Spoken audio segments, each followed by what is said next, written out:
think there's been kind of pros and cons to it, really. I mean, obviously, coronavirus is an awful thing that happened in the world.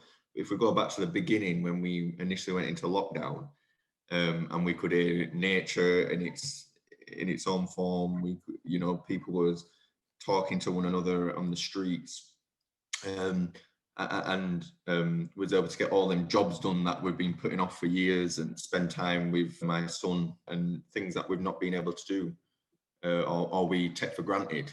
Actually, I think it just kind of help with that. So I think that was one of the positives for me. I discovered that I could write. Wasn't one of my strengths.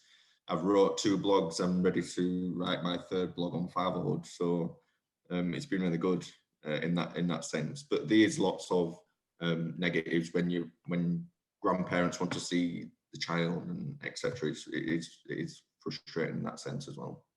My granddaughter was born in lockdown, so I didn't get to see her for the first 2 months, which was particularly difficult. But the one thing I have noticed is the massive community spirit, the way people have come together, people that donate things, the people that actually go out of the way just to help people. That's been an eye-opener for me and really, really refreshing. After having my first meltdown, I just thought, come on, Jane, pull yourself together. This is going to give you time to do things that you've never done before. So one of the things I did was I wrote letters to people who I knew were in a much worse position than me, and told them how amazing they were, and I was there to help them and support them, and just let them know I was thinking of them. So I did that. I also did things like I started a vegetable patch. I've never grown vegetables in my life. I painted my decking, my garden fence, and I think it was about keeping active and doing things that you probably wouldn't have had a chance to do before, and being there for others, because being there for others also made me feel like I had a purpose. Like Kate, there were so many positives, particularly at the early kind of outset of the real lockdown back in March, April, kind of May time. But I mean, we've all heard about things like the A-levels fiascos and remote learning, socioeconomic divide between the haves and the have-nots when it comes to ownership of your digital equipment to continue learning and submit things and take part in this, that and the other. All of that kind of thing has had a big impact on young people in particular. And getting onto the employment ladder in 2020, even for graduates with first-class degrees, is so tough. And there's that generation is being put at a huge disadvantage at the moment. COVID's affected us, well, in minor ways. We've not been allowed to go on our holidays, and we've made the decision not to travel. I think the only thing that's really, really troubled us is not being able to see my mother-in-law. She's 97, very independent, lives on her own, and we've noticed quite a drastic deterioration in her mental health. It was heartbreaking. She's not in a home, and she doesn't have any support because she refuses it. It's heartbreaking seeing her frightened and confused and not really understanding what's going on with COVID-19. But apart from that, life for us is, although we don't wander as far afield as we usually do, is fairly comfortable, and we feel very lucky about that. That's why we do a lot of volunteering and helping where we can. I suffer from a disability. I've got MS.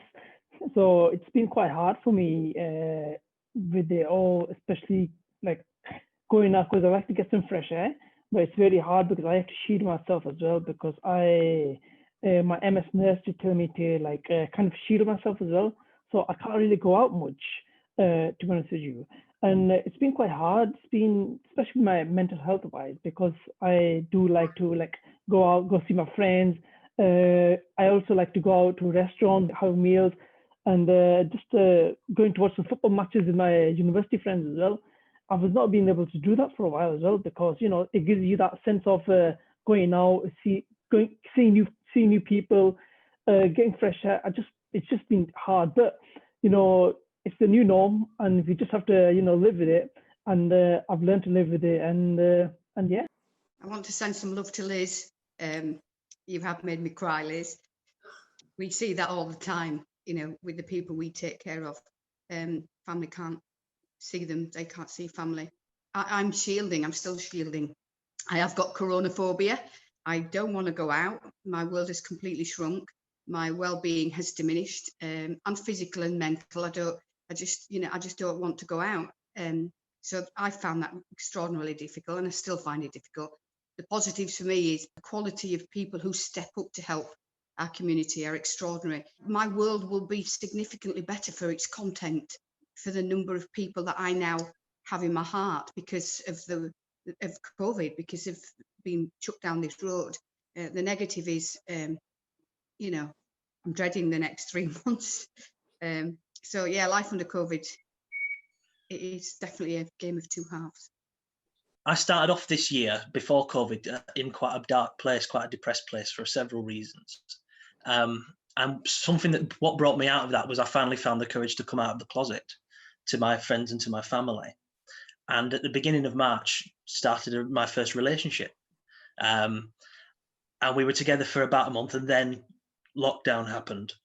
And we were kept apart for months and months and months, which would test any relationship. And, you know, it's particularly one where you don't live together. We essentially became long distance. And we said at the start that we just going to try and be strong for each other, which has been the case for a lot of people sort of our age. And I'm happy to report that we were, and 8 months later, we're still together. And I think that for single people and for people in relationships that are distant now, it's been a very, very difficult year. But we've been there for each other. We talk every day. And that has helped me get through this, really.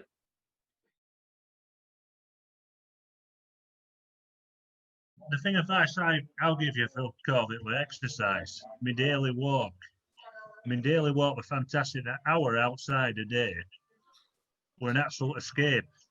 Not watching TV, not listening to radio, talking to people who never talked to you before, because everybody talked to you when you're walking around. I was doing like 12 miles a day. That's what got me through it. That's what got me actually through lockdown, that physical walk. Limit the amount of time you watch the news. Because if you look at the BBC website every hour, if you watch the news every hour, you're just going to get depressed. And I just think technology is a wonderful thing, like teaching my mum to use Skype and like calls like this, just so you can have face-to-face interaction, because like my parents are really, really ill, so obviously shielding, but things like this, it really does make a difference. Ask for help, you know, speak to your friends. You're not alone. You're not an island. It's part of the human condition. We're all struggling. And the more you can share that out amongst others, then it takes some pressure off yourself. But it's that understanding and appreciation that we, you know, none of us are doing really well. What I've done is Headspace. I don't know if anyone's used Headspace in the past, or there's a website called Headspace and an app called Headspace, which you can just do 10, 15 minutes, 20 minutes of meditation. And I think it's really a good opportunity to just really check in with your body and your mind, and just see where you're at and just listen to what your body's kind of really telling you. Stay involved. If you do something regularly, try and keep it up, because while it's not, I've been a scout leader for 10 years now, and while it's not the same on Zoom, and you can't like see them and interact with them in the same way, watching their little faces on this laptop, you know, when we're playing sit down bingo, or teaching them, trying to convince them to make armpit fudge, and it puts a smile on my face, and sometimes that's all you need. Basically, we had to learn to live with it. We've got no option, so we have to live with it, and just don't let it get on top. I know everybody's circumstances will be different, but if you're in a position where a lot of problem will be financial around this, for a lot of people that may get laid off of work, but still try to be positive. One door shuts, another one opens.